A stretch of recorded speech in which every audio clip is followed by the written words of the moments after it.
Good morning students. तैयार है पर अपने बैंक के मॉक नंबर 82 के पेपर सॉल्यूशन के साथ स्टार्ट करते हैं आज का paper solution. Anushka academy Rajasthan के सर्वश्रेष्ठ शिक्षण संस्थान है जहां आप इन्हीं सभी के गाइडेंस में हमारे साथ जुड़ सकते हैं। ये है आपके आज के पेपर के आंसर की। एक बार आप आंसर चेक कर लीजिए, फिर अपन एक एक क्वेश्चन को डिटेल में चेक करेंगे। फर्स्ट क्वेश्चन आपका बोल रहा है there are 6 people Alka, Binu, Chinki, Daisy, Erika और Farah sitting in a linear रो। ये वाला क्वेश्चन है आपका सिटिंग अरेंजमेंट का। इसमें 6 जने और एक रो में बैठे हुए हैं और इन सभी के फेस, कुछ के फेस साउथ की ओर और कुछ के फेस नॉर्थ की ओर। कंफर्म फेस नहीं दे रखा है, ठीक है। उसके बाद दे रखा है not more than 2 people facing the same direction sit together. दो से ज्यादा लोग जो पास में बैठे हुए उनका फेस सेम डायरेक्शन में, मतलब अगर दो जनों का फेस ऊपर है तो तीसरे का फेस कंफर्म नीचे आना ही चाहिए, क्योंकि दो से ज्यादा सेम डायरेक्शन में नहीं देख सकते हैं, ठीक है। और इन सबको अलग अलग सब्जेक्ट भी पसंद है, English, Hindi, math, science, GK और हिस्ट्री। स्टार्ट करते हैं क्वेश्चन को। स्टार्ट में दे रखा फर्स्ट कंडीशन दे रखी है आपको, Erika is third to the right of Daisy. Erika कहाँ बैठी हुई है? डेजी के राइट में थर्ड।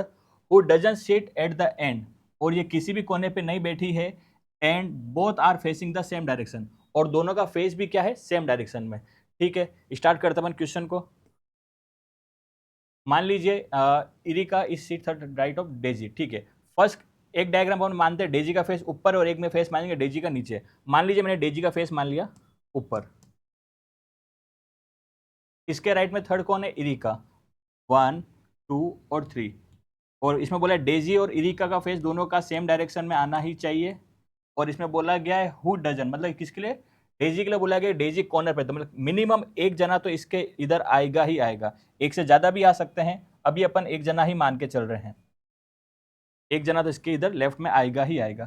सेकंड, इसी का सेकंड डायग्राम बना लेते अपन। इस बार मैं मान रहा हूँ डेजी का फेस नीचे मान रहा हूँ। मान लीजिए डेजी का फेस कहां पर आ गया? नीचे। और इसके राइट में थर्ड 1, 2 और 3। यहां पर कौन आ गया? इरिका। और इन दोनों का फेस सेम डायरेक्शन में है। और डेजी का क्या बोल रहा है? कॉर्नर में नहीं, तो डेजी के इधर कम से कम एक जना आएगा, दो भी आ सकते हैं, क्योंकि अपने पास अभी टोटल 6 जन है। अभी अपने को 4 ही कंफर्म हुए हैं, ठीक है बच्चों। आगे चलते हैं। Alka is not an immediate neighbour of Daisy. Alka Daisy की नेबर नहीं है। And also doesn't sit at the end, और किसी कॉर्नर पे भी नहीं बैठी है, ठीक है।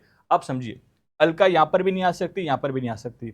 अब समझिए, अगर मैं इधर अलका को बिठाता हूं तो कॉर्नर में आ जाएगी, कुछ 6 जने हो जाएंगे। इसलिए अलका कंफर्म आपके कहां आ जाएगी? इरिका के इधर, ठीक है बच्चों। आगे चलते हैं। आगे बोला गया है the one who like English sit second to the right of Alka. जिसको इंग्लिश पसंद है वो अलका के राइट में सेकंड है। और डेजी को इंग्लिश पसंद नहीं है। डेजी को क्या पसंद नहीं है? इंग्लिश पसंद नहीं है। अब समझिएगा, इसमें अलका ये रही, अगर इसका फेस नीचे मानते तो राइट सेकंड में डेजी के यहां पर आएगी, और डेजी को इंग्लिश पसंद नहीं है। इसका मतलब अलका का फेस भी क्या? ऊपर। और इसके राइट सेकंड में कौन आ जाएगी? इंग्लिश सब्जेक्ट, ठीक है। इसी में नेक्स्ट अपने देखिएगा, इस वाली कंडीशन में ओके, इधर अपन अलका को बिठाए नहीं, इसमें अलका आपके बैठेगी यहां पर। अलका के राइट सेकंड में डेजी आ रही है और यहां पर इंग्लिश नहीं आ सकती, तो इसका राइट सेकंड कहां हो जाएगा? इधर। तो अलका का फेस आ जाएगा नीचे साउथ की ओर, और यहां पर आ जाएगा आपके इंग्लिश, ठीक है बच्चों। नेक्स्ट आगे चलते हैं। आगे बोला गया है only 3 people sit between the one who like English and one who like GK. English और जीके पसंद करने वालों के बीच में कितने जने? 3 जने बैठे हैं। तो इंग्लिश आपका कंफर्म हो गया 1, 2, 3। तो जीके कहां आ जाएगा आपके? इसमें, यहां पर। इसमें देखते हैं 1, 2, 3, तो जीके कहां आ जाएगा? यहां पर, ठीक है बच्चों। आगे चलते हैं। आगे बोला गया है the one who like Hindi sit immediately left of the one who like GK, ठीक है। हिंदी पसंद करने वाला जीके पसंद करने वाले के इमीडिएटली लेफ्ट में है। तो जीके फेस ऊपर है, इमीडिएट लेफ्ट में। हिंदी कहाँ आ जाएगा? इसमें, यहाँ पर। और इस वाले में फेस नीचे है, तो हिंदी कहाँ आ जाएगा आपके? यहाँ पर। आगे चलते हैं। आगे बोला गया है फरहा लाइक साइंस। फरहा को क्या पसंद है? साइंस पसंद है। And sit second to the left of the one who like history. देखिए, फरहा को क्या पसंद है? साइंस। और कहाँ आना चाहिए? हिस्ट्री पसंद करने वाले के लेफ्ट में सेकंड। मतलब फरहा और साइंस दोनों साथ में आने चाहिए। दोनों साथ में जगह कहाँ खाली है? इसमें इंग्लिश आ गया, दोनों साथ में। इसमें नाम आ गए, इसमें भी नाम आ गया, इसमें। तो ये वाली जगह बच रही है फरहा और साइंस के लिए। और ये कहाँ बैठे हुए हैं? हिस्ट्री पसंद करने वाले के लेफ्ट में सेकंड, तो इधर हिस्ट्री आ सकता है, तो हिस्ट्री यहाँ आ जाएगा, हिस्ट्री के लेफ्ट सेकंड में फरा और साइंस आ जाएगा। इधर आ जाते हैं, इधर भी दोनों जगह कहाँ खाली है, यहाँ पर, यहाँ आ जाएगा फरा और यहाँ आ जाएगा आपके साइंस। और हिस्ट्री के लेफ्ट में सेकंड, तो हिस्ट्री कहाँ जाएगा आपके, यहाँ पर आ जाएगा। ठीक है बच्चों, आगे चलते हैं। आगे बोला गया है Binu seat to the left of the one who like maths and face opposite Erika. ठीक है, बीनू कहाँ बैठी हुई है, मैथ्स पसंद करने वाले के लेफ्ट में बैठी है, लेफ्ट में कहीं पर भी आ सकता है, तो आपके पास सब्जेक्ट एक ही बच रहा है मैथ्स, यहाँ पर ही बच रहा है मैथ्स के लिए जगह, और इसका फेस का नीचे, तो इसके लेफ्ट में आ जाएगी बीनू, बीनू यहाँ पर आ जाएगी। इस वाले डायग्राम में मैथ्स के लिए जगह यहाँ पर बच रही है, और इसके लेफ्ट में आ जाएगी बीनू, यहाँ रह जाएगी बीनू। और बीनू के लिए क्या बोला गया है, Binu sit to the left of the one who like maths and face opposite direction of Erika. Erika के अपोजिट में बीनू का फेस है, तो इरिका का फेस ऊपर है, तो बीनू का फेस कहाँ आ जाएगा, नीचे। यहाँ पर इरिका का फेस नीचे, तो बीनू का फेस कहाँ आ जाएगा, ऊपर। नेक्स्ट लाइन बोलिए, Chinki doesn't face south. Chinki कहाँ बच गई, चिंकी के लिए जगह यहाँ बच गई, और इसमें चिंकी के लिए जगह यहाँ बच गई है। चिंकी का फेस कहाँ है, साउथ में नहीं है, तो फेस कहाँ आ जाएगा इसका, नॉर्थ में, इसमें फेस आ जाएगा नॉर्थ में। दोनों डायग्राम बन गए, लास्ट तक साथ में चले हैं। अब देखिए, क्वेश्चन में स्टार्ट में दे रखा था दो से ज्यादा लोगों का फेस, दो से ज्यादा का फेस सेम डायरेक्शन में। इसमें देखिए चिंकी भी ऊपर, इरिका भी ऊपर, अलका भी ऊपर, तीनों का फेस ऊपर, इसलिए ये वाला डायग्राम क्या हो जाएगा आपका, रॉन्ग।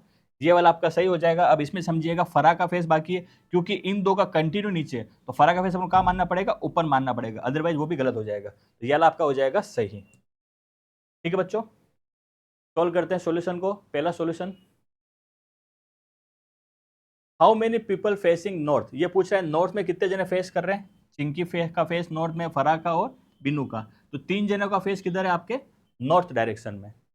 नेक्स्ट क्वेश्चन, नेक्स्ट बोला गया how many people sit to the left of Farha. Farha के लेफ्ट में कितने जने, फरा के लेफ्ट में 1 2 और 3, कितने जने आ रहे हैं, 3 जने आ रहे हैं, फरा के लेफ्ट में 3 जने आ रहे हैं। Next, how many people sit between Erika and Binu. Erika और बिनू के बीच में कितने जने आ रहे हैं, 1 2 और 3, 3 जने आ रहे हैं। इरिका और बिनू के बीच में 3 जने आ रहे हैं। Next question, who among the following sit to the end, ये पूछ रहा है कॉर्नर पर कौन बैठा है, तो कॉर्नर पे एक तो बैठी हुई चिंकी, इधर और इधर बैठी हुई है बिनू। ऑप्शन में चिंकी तो नहीं दिख रहा, बट बिनू दिख रहा है, तो आंसर आ जाएगा आपका बिनू। नेक्स्ट है, इनमें से अलग कौन सा, ये पूछ रहा है।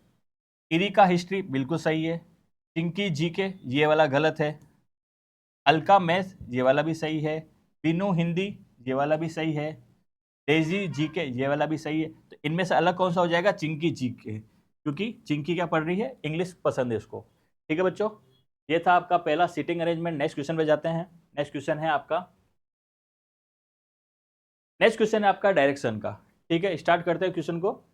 इसमें बोला गया 8 student ABCDEFGH got punishment to stand in the playground such that. Okay, इन सबको एक पनिशमेंट मिला है और इनको सबको अलग अलग जगह पे प्लेग्राउंड में खड़ा किया गया है। स्टार्ट करते हैं फर्स्ट कंडीशन से।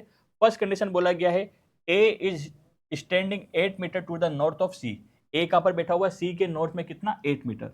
मान लीजिए ए यहां बैठा हुआ है, सी के नॉर्थ में कितना है, 8 मीटर। उसके बाद देखते हैं उसके बाद बी और जी की कंडीशन आ गई, एच आ गया, डी आ गया। आपको कुछ नहीं देखना है, आपको देखना है ए और सी ले लिया, सी वाली कंडीशन। यहां देखिए D is standing exactly middle of C and E. D जो है सी और ई के एग्जैक्टली मिडल में बैठा हुआ है, और ई के लिए क्या बोला है, E who is standing 12 metre to the east of C. और ई कहां पर बैठा हुआ है, सी के ईस्ट डायरेक्शन में कितना, 12 मीटर। तो सी आपका कंफर्म है ही है। इसके ईस्ट में कौन है, सी के ईस्ट में बैठा हुआ ई, और कितना दूर है, 12 मीटर। 12 मीटर दूर कौन बैठा हुआ है आपके, ई। और इनके एग्जैक्टली मिडल में कौन बैठा हुआ है, डी।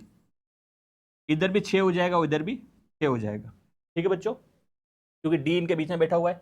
अब अपने को डी मिल गया। डी से कोई कंडीशन दे रखी है, हाँ दे रखी है। क्या दे रखा है, यहां पर देखिए F who is standing 2 metre north of B. F जो है बी के तो नॉर्थ में है, और 3 मीटर डी के साउथ में। ठीक है, एफ जो है डी से 3 मीटर तो नीचे है, और बी से 2 मीटर नॉर्थ में। ठीक है बच्चों, आगे चलते हैं। आपको डी मिल गया, एफ मिल गया, बी मिल गया। अब कंडीशन देखते हैं आगे क्या बच रही है अपने पास। B is standing 12 metre to the east of G. B कहां पर बैठा हुआ है, जी के ईस्ट में कितना, 12 मीटर। ठीक है, बी आपका ये रहा, ये आपकी डिस्टेंस कितनी, 6। तो मान लीजिए यहां से यहां तक तो हो गया आपका 6, और 6 आगे आपका और हो जाएगा 12। तो यहां पर कौन बैठा हुआ है आपके, जी। और जी के लिए क्या बोला गया, who is standing 2 metre to the south of H. और जी कहां पर बैठा हुआ है, एच के साउथ में कितना, 2 मीटर। तो ये भी 2 मीटर है, तो एच कहां आ जाएगा, एग्जैक्ट एफ के सामने, और इसकी डिस्टेंस कितनी है, 2 मीटर। ठीक है बच्चों, पूरा डायग्राम बन गया आपका। ये है आपका डायरेक्शन का डायग्राम। अब इस पे क्वेश्चन स्टार्ट करते हैं। पहला क्वेश्चन, फर्स्ट क्वेश्चन है इसके ऊपर, who among the following is not standing in the straight line. Okay, ये पूछा है इनमें से कौन से जो स्ट्रेट लाइन में नहीं बैठे हुए हैं। पहला ई एंड सी, ई और सी एक लाइन में बैठे हुए हैं, ये बैठा हुआ है। एफ एंड एच, एफ ये रहा, एच ये रहा, दोनों 2-2 मीटर दूरी पे, ये भी एक ही लाइन में बैठे हुए, बिल्कुल सही है। ये भी ई और डी, ई और डी, ई कहां पर है आपका, ये रहा, डी कहां पर, ये रहा, ये दोनों भी एक ही लाइन में बैठे हुए, ये भी सही है। एच एंड बी, एच आपका ये रहा और बी आपका नीचे है, तो एच और बी आपके एक लाइन में नहीं है, तो ये आपका हो जाएगा आंसर। ठीक है, ये आपके एक लाइन में नहीं है। अगला कौन है, बी और डी, ये भी एक ही लाइन में बैठे हुए हैं। ठीक है, इसका आंसर आ जाएगा आपका ऑप्शन नंबर 4, एच और बी एक लाइन में नहीं बैठे हुए हैं। नेक्स्ट करते हैं। नेक्स्ट क्वेश्चन है, in which direction is E standing with respect to H. E के लिए पूछा गया है कि ये एच के रेस्पेक्ट में कौन से डायरेक्शन में। तो अपन एच ये रहा अपना, एच से अगर अपन ई देखते तो कहां दिख रहा है, इसके नॉर्थ में भी नहीं है और इसके ईस्ट में भी नहीं है। नॉर्थ और ईस्ट के बीच में आ रहा है, आंसर आ जाएगा नॉर्थ ईस्ट। कहां पर आ जाएगा बच्चों, नॉर्थ ईस्ट। तो क्वेश्चन नंबर 72 का आपका आंसर है north east. Next question, next इसने पूछा what is the shortest distance between D and G. ये पूछ रहा है कि इस डी और जी के बीच की ये शॉर्टेस्ट डिस्टेंस कितनी है। ये वाला पूरा पार्ट कितना है आपका, 5, और ये वाला पूरा पार्ट कितना है आपका, 12। तो ये आपका क्या आ जाएगा, 12 का स्क्वायर प्लस 5 का स्क्वायर। 12 का स्क्वायर कितना होता है आपका, 144, और 5 का स्क्वायर कितना होता है, 25, रूट 169, और 169 किसका रूट होता है, 13 का। तो आपका आंसर आ जाएगा 13 मीटर। तो डी और जी की मिनिमम डिस्टेंस कितनी आ जाएगी, 13 मीटर। ठीक है बच्चों, नेक्स्ट क्वेश्चन करते हैं। नेक्स्ट क्वेश्चन आपको दे रखा है, देर आर 8 पीपुल, आरम, प्रचंड, मस्तक, जंग, सान, मान। ठीक है, ये सब है। ये क्वेश्चन है आपका पजल का। इसमें क्या दे रखा है, टोटल 8 पर्सन दे रखे हैं, और इन सब का जन्म एक ही महीने में, सॉरी एक ही साल में हुआ है, इन द सेम ईयर। और उसके बाद बोला गया है इन सब की बर्थ की जो डेट है, 4 महीने दे रखे हैं, हर महीने में 2 डेट दे रखी, कौन सी, 6 एंड 17। तो हर मंथ की 6 और 17, मतलब जनवरी की 6 और 17, जून में भी 2 है, अगस्त में भी 2 और सितंबर में 2। टोटल 8 डेट दे रखी है, और आपको बताना है कि किस पर्सन का जन्म किस तारीख को और किस महीने में हुआ है। तो पहले अपन डेट्स लिख लेते हैं, कंटिन्यू लिख लेंगे, क्योंकि अपने पास कांस्टेंट क्या है, डेट है।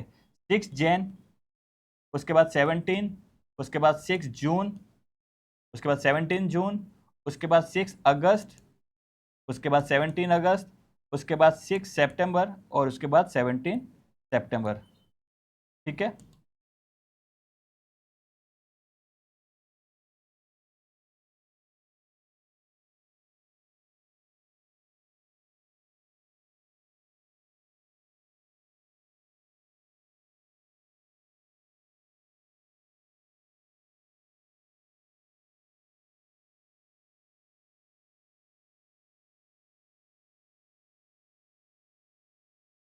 स्टार्ट करते हैं सॉल्यूशन को। अब सबसे पहले अपन इसमें कंफर्म करेंगे, क्योंकि डायग्राम बहुत ज्यादा बन जाएंगे अपने पास। फर्स्ट देखिएगा, फर्स्ट दे रखा है more than 3 people have their birthday between Dhanush and Aaram. Dhanush और आरम के बीच में 3 से ज्यादा लोगों का जन्मदिन आता है। तो 3 से ज्यादा 4 भी आ सकते हैं, 5 भी आ सकते हैं, 6 भी आ सकते हैं। अगर अपन देखेंगे तो अपने पास टोटल कितने डायग्राम बन जाएंगे, 3 डायग्राम बन जाएंगे। तो अब एक काम करते हैं, थोड़ी सी हेल्प लेते हैं अपन, इसमें धनुष और आरम से रिलेटेड और कितनी कंडीशन दे रखी है अपन उसको देख लेते हैं। तो इस क्वेश्चन में कहां पर धनुष और आरम के बारे में कहीं दे रखा हो तो अपन देखते हैं। अगर अपन ध्यान से देखते हैं तो आपको यहां पर मिलेगा condition, 2 people were born between Arambh and प्रचंड।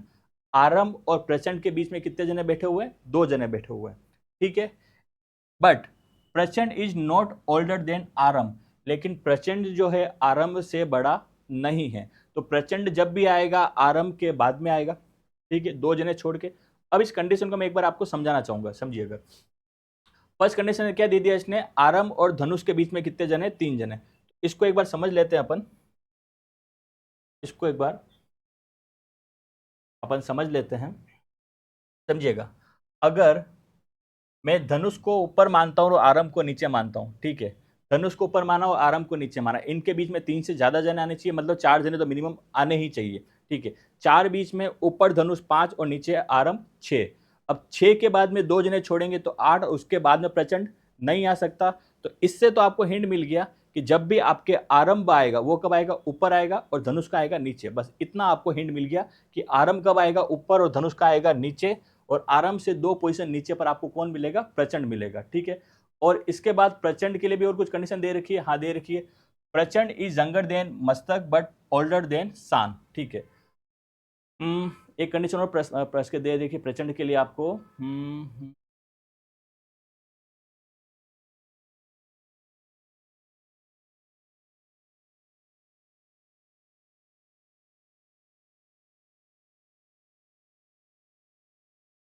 ठीक है। तो अपन इसको स्टार्ट करते हैं क्वेश्चन को।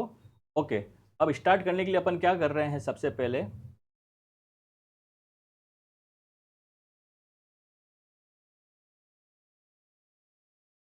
ओके, अब अपने पास एक कंडीशन दे रही है, धनुष का जो जन्म हुआ है वो किस में हुआ है, इवन नंबर डे में हुआ है। तो आपको ये कंफर्म हो गया कि आरंभ ऊपर आएगा, प्रचंड उसके बाद में आएगा, और धनुष आएगा नीचे आएगा। अब इसकी कंडीशन समझिएगा, और आगे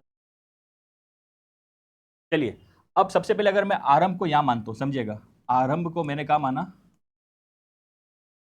यहां पर आरंभ से 2 पोजीशन नीचे, आरंभ और प्रचंड के लिए 2 people were born between Arambh and प्रचंड, और प्रचंड इज नॉट ओल्डर देन आरंभ। प्रचंड आरंभ से छोटा है, तो प्रचंड कहां आ जाएगा, 2 जन छोड़ के 1 और 2, प्रचंड कहां आ जाएगा, आपके यहां पर आ जाएगा, ठीक है।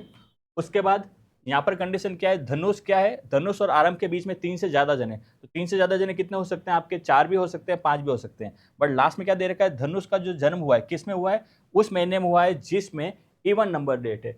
अगस्त में तो कितने होते हैं, ओड होते हैं, तो इसका मतलब धनुष के लिए आपके क्या आ जाएगा, हाँ, 3 में नहीं आएगा, धनुष आपके कहाँ आ सकता है, यहां पर आ सकता है, ठीक है।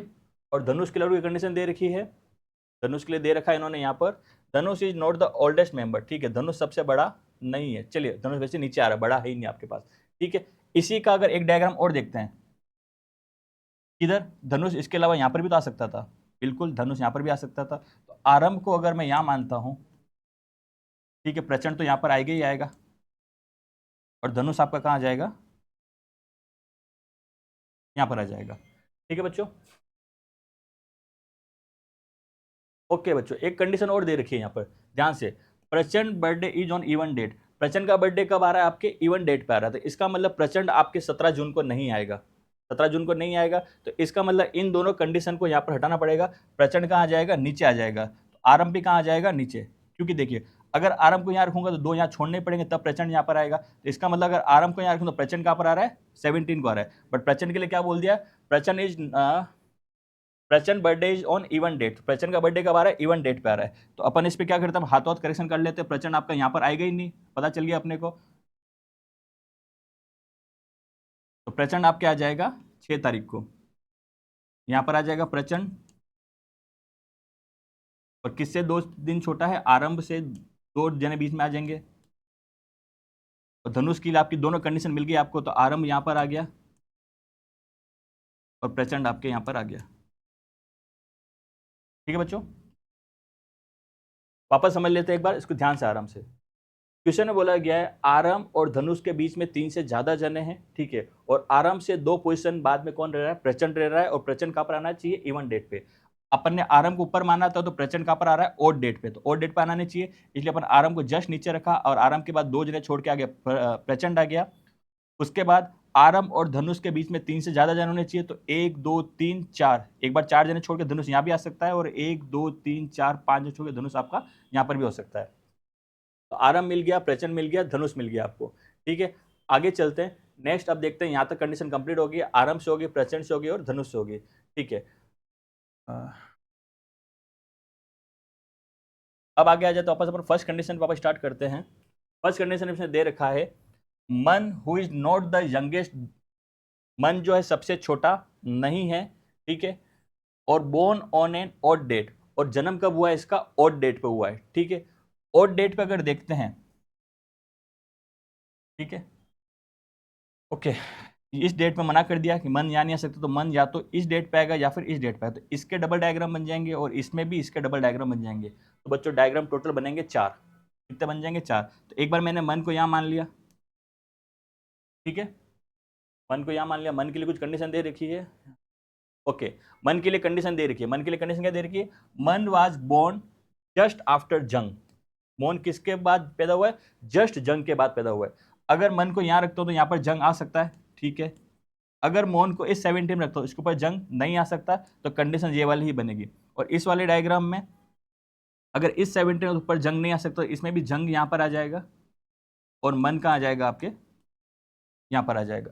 आया समझ बच्चों, अपने पास मन के लिए 2 डेट बची थी, कौन सी, 17 जून और 17 अगस्त, मगर मन के लिए क्या बोला गया, मन जो है जंग के जस्ट बाद में पैदा हुआ है। अगर मन को 17 अगस्त पर रखता तो इसके ऊपर जंग नहीं आ सकता, इसका मतलब इसकी सिंगल कंडीशन बनेगी। और इस वाले में भी 17 के ऊपर रखता तो ऊपर जंग नहीं आ सकता, इसलिए यहाँ पर भी यही बनेगी, ठीक है बच्चों। आगे चलते हैं, मन वाली कंडीशन कंफर्म हो गई आपके पास, ठीक है। अगला दे रखा है, Akash was born in the month with an odd number of day, an odd date, ठीक है। आकाश उस महीने में पैदा हुआ है जिसमें दिन है ऑड, मतलब 31 होने चाहिए उसमें, और उस मंथ की भी वापस ऑड डेट पे पैदा हुआ है। तो अपने पास ऑड डेट वाले कौन से हैं, एक तो अगस्त है और एक जनवरी है, और इसमें भी कब चाहिए आपको, ऑड डेट पे। तो इसमें तो आ गया आरंभ आ गया, तो इस वाले में आकाश कहाँ आ जाएगा, यहाँ पर, इस वाले में भी 17 जनवरी पे आरंभ बैठा हुआ है, तो इसमें भी आकाश कहाँ आ जाएगा, 17 पे आ जाएगा यहाँ पर, ठीक है। आगे चलते हैं बच्चों, आगे बोला गया है, प्रचंड इज यंगर देन मस्तक, प्रचंड किससे छोटा है, मस्तक से, बट ओल्डर देन तान, प्रचंड किससे बड़ा है, छोटा है मस्तक से। प्रचंड जो है ना, तो मस्तक कहाँ आ जाएगा यहाँ पर, प्रचंड जो है मस्तक से छोटा है और शान से बड़ा है, ठीक है, ये बन गया आपका। इस वाले में प्रचंड जो है मस्तक से तो क्या है, छोटा, और शान से क्या है, बड़ा, ठीक है, शान यहाँ पर आ गया, ठीक है, दोनों डायग्राम बन गया। आगे चलते कंटिन्यू क्लियर हो जाएगा। शान is not the second youngest, okay, शान सेकंड यंगेस्ट नहीं है, तो इस वाले में सेकंड यंगेस्ट आ रहा है शान, इसलिए ये वाला डायग्राम आपका रॉन्ग और ये वाला डायग्राम हो जाएगा आपका राइट। आगे भी देख लेते हैं, धनुष इज नॉट ओल्डेस्ट, धनुष सबसे बड़ा नहीं आ रहा है, बिल्कुल सही है। शान इज नॉट फिफ्थ ओल्डेस्ट, शान फिफ्थ ओल्डेस्ट भी नहीं आ रहा है। Birthday of not more than 3 people between जंग एंड आकाश, जंग और आकाश के बीच में 3 से ज्यादा लोगों का जन्मदिन नहीं आना चाहिए। जंग आपका ये रहा, आकाश आपका ये रहा, इनके बीच में 2 जने ही आ रहे हैं, ठीक है। तो बच्चों ये वाला आपका डायग्राम बन गया सही, ठीक है। ये थोड़ा सा अपने कंडीशन का ध्यान रखा, इसलिए 2 में भी बन गया, अदरवाइज आपके पास 4 डायग्राम बनाने पड़ सकते थे, ठीक है बच्चे। सोल्व करते हैं इसका सॉल्यूशन। फर्स्ट क्वेश्चन है इन पे, who is the oldest among all this 8 people, आपको ये बताना है इन 8 पीपल में सबसे बड़ा कौन है, सबसे बड़ा कौन है जो सबसे पहले पैदा होता है, आंसर आ जाएगा मस्तक, क्या आ जाएगा, मस्तक। नेक्स्ट क्वेश्चन, नेक्स्ट पूछ रहा है कि 6 जून को कौन पैदा हुआ है, तो 6 जून को पैदा हुआ है आपके जंग, कौन पैदा हुआ है, जंग। नेक्स्ट, नेक्स्ट बोल रहा है who was born immediately before Prachand, Prachand से जस्ट पहले कौन पैदा हुआ है, तो प्रचंड से जस्ट पहले पैदा हुआ है मन। नेक्स्ट, नेक्स्ट बोल रहा है 6 सितंबर को कौन पैदा हुआ, तो 6 सितंबर को पैदा हुआ है धनुष।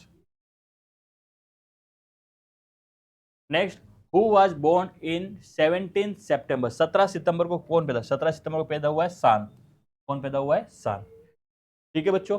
नेक्स्ट क्वेश्चन करते हैं, नेक्स्ट क्वेश्चन है आपका ब्लड रिलेशन का, ठीक है। इसमें दे रखा है 9 people, 9 people of a family, एक फैमिली के 9 मेंबर है जिनके नाम है OTLKQMAP और जेड, ठीक है।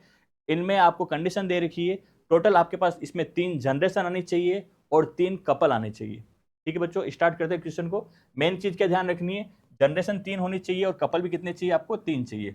मेंबर कितने, 9 दे रखे हैं। स्टार्ट करते हैं फर्स्ट कंडीशन से, के एंड ओ आर ब्रदर, के और ओ क्या है, भाई है, ठीक है, के और ओ क्या है, भाई। तो ये के माना आपने और ये माना आपने ओ, दोनों आपस में क्या है, भाई है। भाई का मतलब क्या हो गया, दोनों लड़के, लड़कों के लिए अपन लगाएंगे प्लस और गर्ल्स के लिए अपन लगाएंगे माइनस, ठीक है बच्चों। आगे चलते हैं, and A is the sister in law of के, और ए कौन है, के की sister in law. Sister in law का मतलब होता है साला साली, बहुत सारे कुछ हो जाता है, बट आपको किसके अकॉर्डिंग बताना है, बॉयज के अकॉर्डिंग। बॉयज के लिए सिस्टर इन लॉ क्या होती है, या तो होगी साली या फिर होगी उसकी भाभी होगी, ठीक है। यहाँ पर आपको इसका भाई दे रखा है और क्या दे रखा है, सिस्टर इन लॉ, तो इसका मतलब A is the sister in law of K. तो एक बार अपन मान लेते हैं कि ये ए कौन है, इस ओ की क्या है, वाइफ, तभी ये उसकी क्या हो जाएगी, सिस्टर इन लॉ माइनस। और कपल के लिए अपन क्या लगाएंगे यहाँ पर बच्चों, डबल लाइन लगाएंगे, इससे पता चल जाएगा ये है कपल है। आगे चलते हैं, आगे दे रखा है L is the grandfather of P. L कौन है, पी का ग्रैंडफादर है। एल कौन है, पी का ग्रैंडफादर, क्योंकि अपने पास क्वेश्चन में कंफर्म दे रखा है 3 जनरेशन ही है, तो एल ऊपर आ जाएगा, ये पता चल गया, और पी नीचे आ जाएगा। और एल कौन है, पी का ग्रैंडफादर, एक एल का जेंडर क्या मिल गया आपको, प्लस, क्योंकि लड़का हो जाएगा। और पी के लिए क्या बोला गया है, who is an unmarried female. Okay, P की शादी नहीं और क्या फीमेल है, इसका ये पता चल गया, पी भी क्या आपके माइनस फीमेल। अभी लिंक अपन ने नहीं किया है, आगे चलते हैं। O is the son of T. O किसका बेटा है, टी का। ओ अपने पास ये रहा, ओ किसका बेटा है, टी का बेटा है, कंफर्म हो गया ये इनका बेटा है, ठीक है।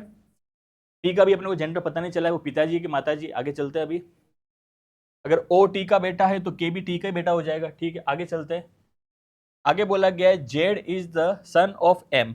जेड किसका बेटा है, एम का बेटा है, और एम क्या है, हु इज द मेल, और एम क्या है, आदमी है, ठीक है। अभी इसका रिलेशन कंफर्म नहीं हो पा रहा है, आगे पता चल रहा है यहां पर लास्ट में M is the brother of L, ठीक है। एम किसका भाई है, एल का भाई है। एल का एक भाई है जिसका नाम क्या है, एम प्लस भाई है, और जेड क्या है, इस एम का बेटा है। जेड क्या है, इस एम का बेटा है, ये भी आ जाएगा आपके प्लस, ठीक है बच्चों। आगे चलते हैं, आगे दे रखा है T has only 2 child. T के केवल 2 बच्चे ही हैं, क्योंकि ओ उसका बेटा है तो के भी उसी का बेटा होगा, ठीक है। And both of them are married, और दोनों शादीशुदा है। इसका मतलब इस के की भी शादी हो चुकी है, तो इसकी भी एक वाइफ आएगी आपके पास यहाँ पर, ठीक है। आगे दे रखा है आपको Q is the mother of P। Q किसकी मदर है, P की मदर है, and sister in law of O, और O की क्या है, भाभी, ठीक है। तो यहां पर आ जाएगा Q, भाई की पत्नी भाभी हो जाएगी, और किसकी ये मदर है, P की मदर है, ठीक है। ठीक है बच्चों, आगे चलते हैं। ओके, पूरा डायग्राम कंप्लीट। अब मेन कंडीशन क्या है, क्योंकि आपको पहला कपल मिल गया, दूसरा कपल, तीसरा कपल आपको ढूंढना है। अब इस टी की शादी या तो आप एल से करेंगे या फिर आप एम से करेंगे, बट अगर इस टी की शादी आप एम से कराते हैं तो इसमें क्वेश्चन में दे रखा है टी के केवल 2 बच्चे ही हैं, और दोनों बच्चे आपको ऑलरेडी मिल गए। अगर आप शादी एम से करेंगे तो तीसरा बच्चा मिल जाएगा। इसका मतलब इस टी की शादी एम से नहीं होगी, टी की शादी किससे हो जाएगी, एल से हो जाएगी। और एल से शादी हो तो एल क्या यहाँ पर प्लस, तो टी क्या हो जाएगा यहाँ पर माइनस। ये है आपका फाइनल डायग्राम।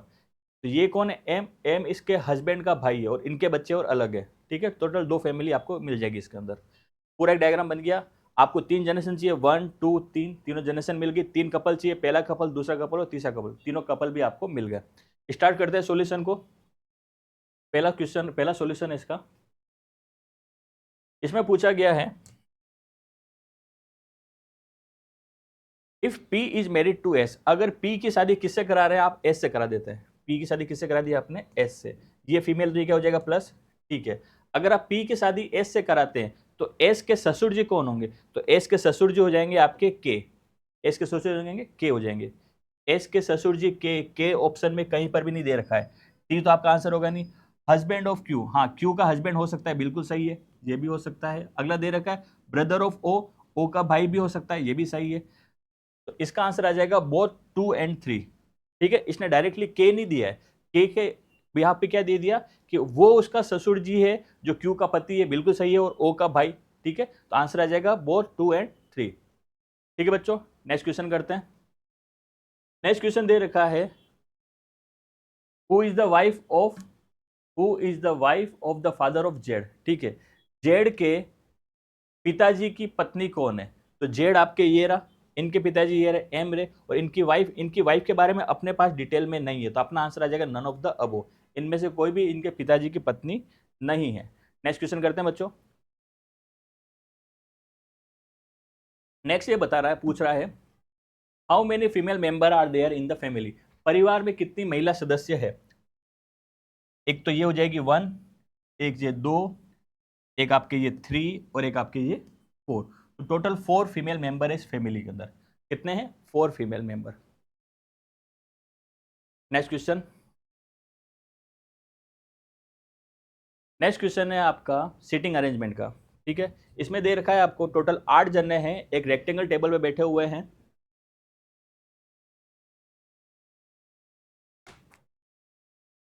इसमें बोला गया है जो पर्सन कॉर्नर पे बैठा हुआ है, सबसे पहले आपको समझा देता हूं, एक रेक्टेंगल में बैठे हुए हैं 8 जने हैं।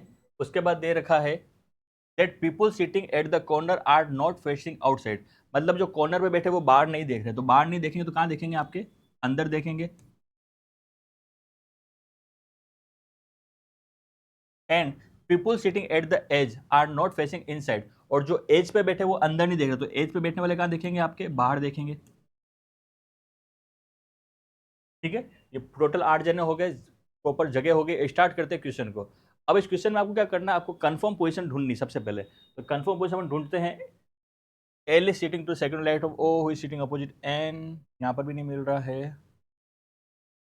यहां पर मिल रहा है। S is facing outside, S कहां देख रहा है? बाहर की ओर देख रहा है। तो किसी भी एक जगह पर आप एस को बिठा दीजिए जो बाहर दिख रहा है, जहां बिठा दिया। N sit third to the right left of N, और एन के लेफ्ट में थर्ड पोजीशन में बैठा हुआ है। अब देखिए, अगर एन को यहां बिठा तो फेस क्या अंदर आए, तो क्या जाएगा? राइट में थर्ड आ जाएगा। तो आपको लेफ्ट में थर्ड चाहिए तो एन का आ जाएगा आपके यहां पर आ जाएगा। ठीक है, अब आपको क्वेश्चन में एस और एन से रिलेटेड जो कंडीशन है वो आपको देखनी है। अगर अपन ऊपर देखते तो ऊपर दे रखा है L is sitting second to the left of O. L कहां पर बैठा हुआ है? ओ के लेफ्ट में सेकंड बैठा हुआ है, और ओ कहां बैठा हुआ है? एन के अपोजिट। तो इस एन के अपोजिट में कौन आ जाएगा? आपके ओ। और इस ओ के लेफ्ट में सेकंड कौन बैठा हुआ है? एल। तो फेस कहां पर? अंदर है, तो लेफ्ट सेकंड कहां पर आ जाएगा? यहां पर। तो यहां पर कौन आ जाएगा? आपका एल आ जाएगा। ठीक है, उसके बाद लास्ट वाली condition, P is an immediate neighbour of both N और एल। एन और एल का इमीडिएट नेबर कौन है? पी है, तो इनके बीच में आ जाएगा पी। ठीक है बच्चों, तो आप ऊपर चलते हैं। ऊपर वाली कंडीशन भी कंफर्म हो गई, एल वाली भी हो गई। ठीक है, ओ अपने को मिल चुका है, तो ओ से कंडीशन क्या जुड़ी हुई है? ये वाली क्या दे रखा है? M is sitting immediately right of Q. M कहां बैठा हुआ है? क्यू के इमीडिएटली राइट में बैठा हो गया। और क्यू के लिए क्या बोला है? Q who sitting opposite the person sitting immediately left of O. ठीक है, ओ के जो इमीडिएटली लेफ्ट में बैठा हुआ है उसके अपोजिट में कौन बैठा हुआ है? क्यू। और एम कहां बैठा हुआ है? इस क्यू के राइट में। तो क्यू का फेस यहां है, तो इसके इमीडिएट राइट में कौन आ जाएगा? एम कहां आ जाएगा? आपके यहां पर आ जाएगा। ठीक है बच्चों, बन गया पूरा। अब क्या नाम बच गया? आपके आर। तो आर आपके कहां आ जाएगा? यहां पर। कुछ नहीं करना है बच्चों, कंडीशन को कंडीशन जोड़ के बनाना है। आप यूं नहीं कि आप कंटिन्यू पढ़ें। मैंने फर्स्ट लाइन पढ़ी, फिर मैंने सेकंड लास्ट लाइन पढ़ी, फिर मैंने लास्ट लाइन पढ़ी, क्योंकि जहां जहां जो अपने को मिल चुका है उसके लिंक करते करते अपने को बनाना है। सॉल्व करते हैं बच्चों इसका सोल्यूशन। फर्स्ट क्वेश्चन पूछा है who among the following is sitting opposite to P. P के अपोजिट में कौन बैठा हुआ है? एस बैठा हुआ है। कौन बैठा हुआ है? एस बैठा हुआ है। नेक्स्ट, क्यू के अपोजिट में कौन बैठा हुआ है? क्यू के अपोजिट में बैठा हुआ है R. Next, how many people are sitting between L और एम। एल जेरा एम जेरा, इनके बीच में कितने जन? अगर इधर से गिनेंगे तो भी 3 आएगा, और इधर से गिनेंगे तो भी 3 आएगा। दोनों करने से आंसर आपका कितना आएगा? 3 ही आएगा। Next, who is sitting second to the left of the person sitting opposite to L. ठीक है, एल के जो अपोजिट में बैठा हुआ है उसके लेफ्ट में सेकंड कौन बैठा हुआ है? तो एल के अपोजिट में बैठा हुआ है एम, और इसके लेफ्ट में 1 और 2 कौन आ रहा है? ओ आ रहा है। आ जाएगा आपका आंसर ओ। नेक्स्ट, इनमें से अलग कौन है ये आपको बताना है। ठीक है, सबसे पहले बोल रहा है एल, वो आपका ये रहा। एम वो आपका ये रहा। एन ये रहा। पी ये रहा। और ओ ये रहा। बाकी 4 नाम तो आपके कहां बैठे हुए? कॉर्नर पर। और पी कहां बैठा हुआ है? एच पर। तो इनमें से अलग कौन सा हो जाएगा? आपके पी हो जाएगा। ठीक है बच्चों, नेक्स्ट क्वेश्चन। नेक्स्ट क्वेश्चन इसने बोला है कि आपके सामने एक वर्ड दे रखा है कोरोनेशन, और इसने बोला है इसका थर्ड, फिफ्थ, सेवंथ और नाइन्थ लेटर को लेके कितने मीनिंगफुल वर्ड बनाए जा सकते हैं। ठीक है, कौन कौन से वर्ड लेना है? एक तो लेना है आर, एक लेना है एन, एक लेना है टी और एक लेना है ओ। इन चारों वर्ड को लेके आप कितने मीनिंगफुल वर्ड बना सकते हैं, ठीक है। अब यहाँ पर आपके थोड़ा सा इंग्लिश का रोल रहेगा, क्योंकि यहाँ पर पर्टिकुलर इसने बोला है उसका एक मीनिंग होना चाहिए, ठीक है बच्चों। तो मीनिंगफुल वर्ड पता होने चाहिए आपको। तो इससे आपके दो मीनिंगफुल वर्ड बन रहे हैं। पहला तो बन रहा है टोन, TORN, ठीक है बच्चों, TORN पहला आपका मीनिंगफुल बन रहा है टोन, इसका मतलब होता है फटा हुआ। और दूसरा बन रहा है रोन, RONT, ठीक है। ये दो आपके मीनिंगफुल वर्ड बन रहे हैं, ठीक है। ये थोड़ा सा क्वेश्चन आपका एग्जाम में रिस्की इसलिए रहता है क्योंकि आपको उस वर्ड के मीनिंग आने बहुत जरूरी है। तो यहाँ पर इसका आंसर आ जाएगा टू। दो वर्ड है जो आपके मीनिंगफुल यहाँ पर बन रहे हैं, ठीक है बच्चों। नेक्स्ट क्वेश्चन करते हैं।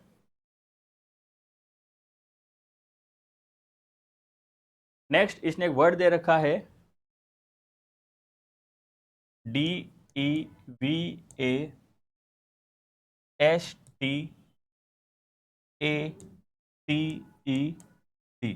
ठीक है।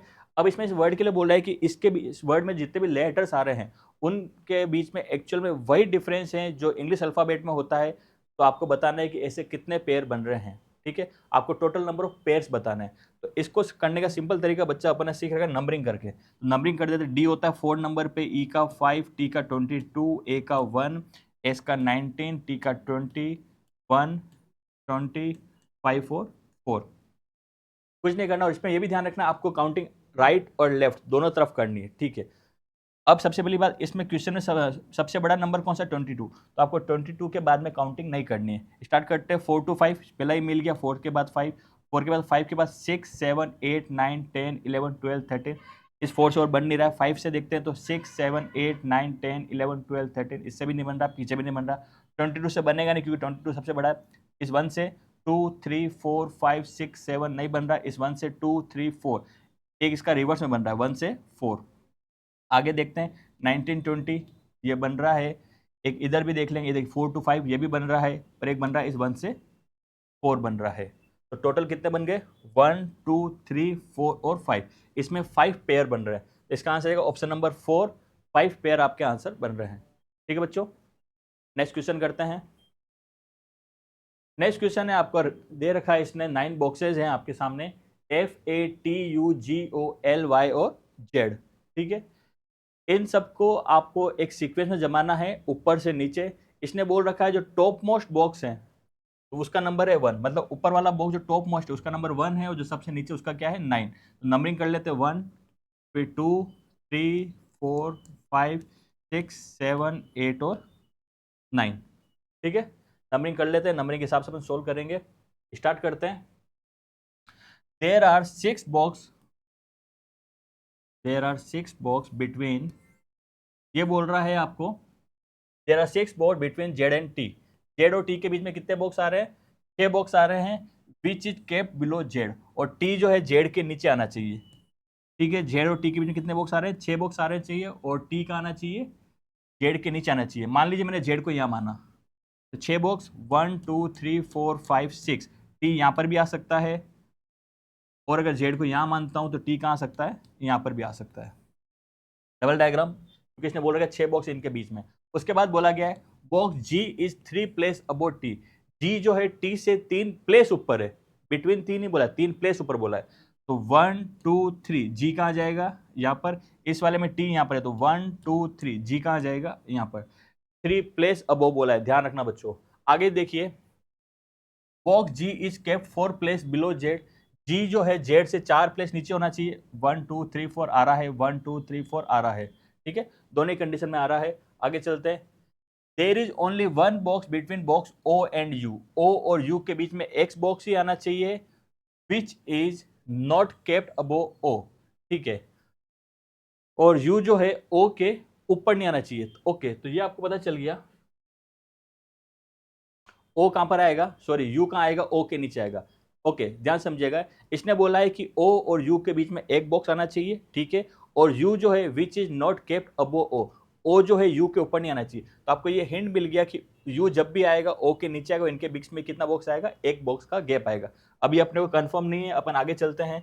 आगे बोला गया है बॉक्स ए जो है बॉटम से थर्ड प्लेस पर है, तो बॉटम से थर्ड प्लेस पे क्या आ जाएगा, ए। दोनों डायग्राम में आ जाएगा।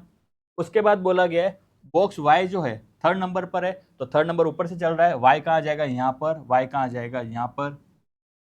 उसके बाद बोला गया है बॉक्स एफ जो है टी के जस्ट नीचे है, टी के जस्ट नीचे क्या आएगा एफ, तो इस वाले में तो एफ आ जाएगा जस्ट नीचे, इस वाले में टी के नीचे एफ नहीं आ सकता, तो ये वाला डायग्राम आपका खत्म हो गया। इसको कंटिन्यू करेंगे अपन।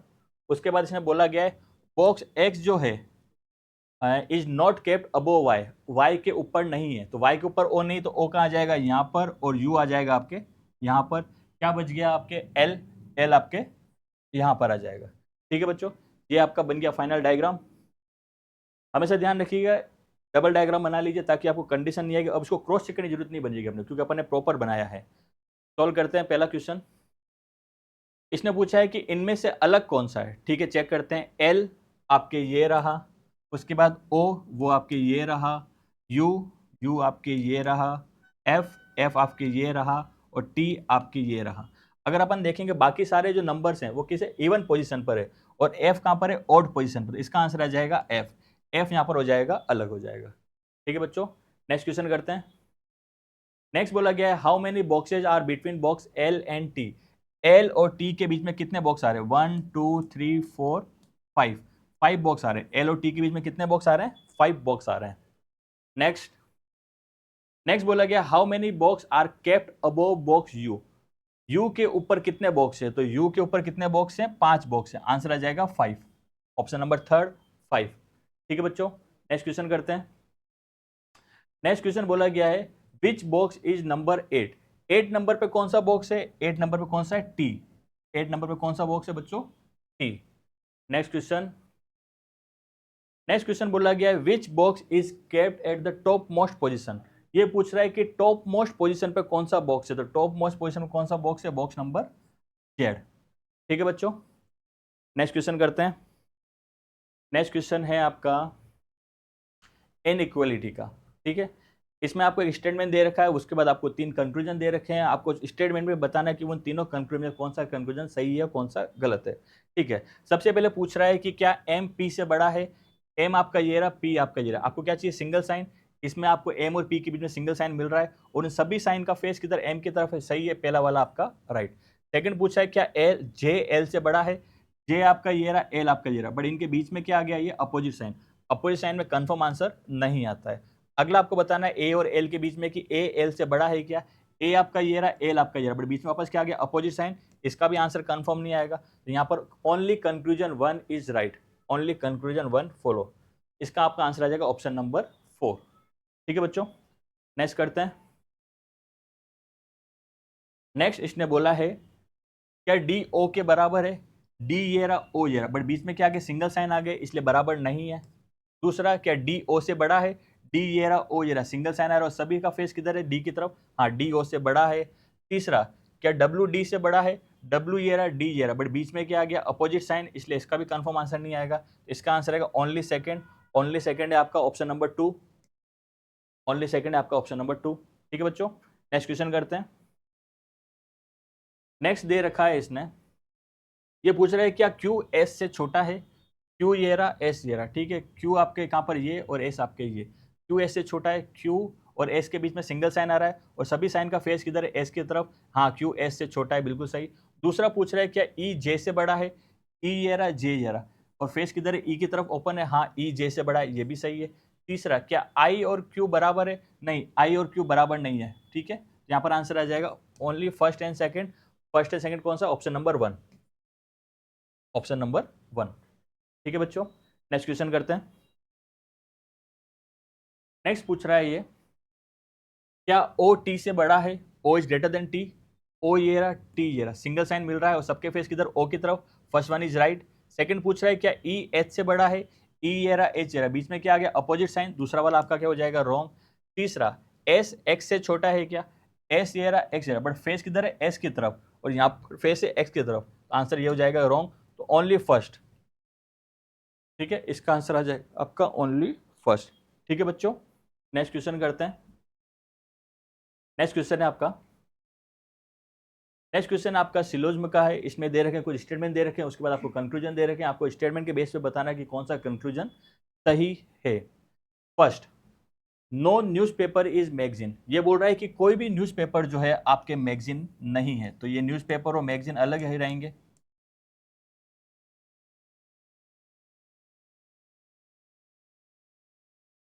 Not a single magazine is a book, not a single का मतलब भी नो ही हो गया, ठीक है, कि कोई भी मैगजीन बुक नहीं है, तो मैगजीन और बुक भी आपके टच नहीं करेंगे।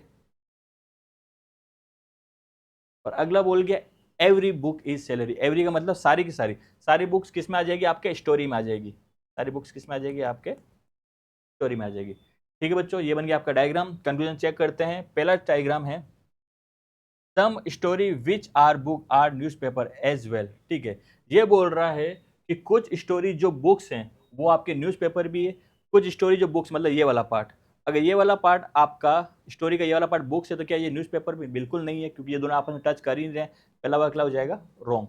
दूसरा, नो न्यूज़पेपर इज बुक, कोई भी न्यूज़पेपर आपके बुक नहीं है, अगर यूं आप देखेंगे तो राइट है, मगर न्यूज़पेपर के बुक होने की पॉसिबिलिटी है, हाँ है, इसका मतलब ये कंफर्म आपका आंसर नहीं आ रहा है, इसका मतलब ये भी क्या हो जाएगा आपका रॉन्ग। तीसरा, some stories are not magazine, अब ये वाला कौन सा केस हो गया बच्चों, सम नोट का, ठीक है, सम नोट का केस हो गया, ठीक है। इसमें क्या बोला गया है कि कुछ स्टोरी जो है वो आपके क्या है मैगजीन में नहीं आएगी, ठीक है, अगर मैं स्टोरी का ये पार्ट मैगजीन में रखना चाहूंगा तो ये बुक वाला पार्ट मैगजीन में नहीं जाएगा, क्योंकि क्या बोला गया कोई भी मैगजीन बुक नहीं है, तो इसका मतलब स्टोरी का कुछ पार्ट आपके मैगजीन के अंदर नहीं जाएगा, बिल्कुल नहीं जाएगा, इसका मतलब ये वाला केस आपका हो जाएगा राइट। इसका आंसर आ जाएगा only third follow, option number third, option number third. ठीक है बच्चों, नेक्स्ट क्वेश्चन करते हैं इसका। नेक्स्ट क्वेश्चन दे रखा है a few parrot are not pigeon, ठीक है, इसमें ये समझिएगा कि ये मान लीजिए पैरोट है और इसने बोला गया है कि इसका जो कुछ पार्ट है वो आपके पिजन में नहीं जाएगा, ठीक है।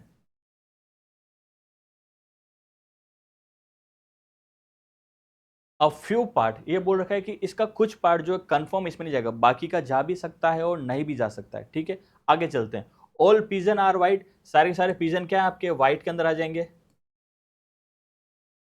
और अगला बोला गया है नो व्हाइट इज ग्रीन, कोई भी व्हाइट आपके ग्रीन को टच नहीं कर रहा है, ठीक है।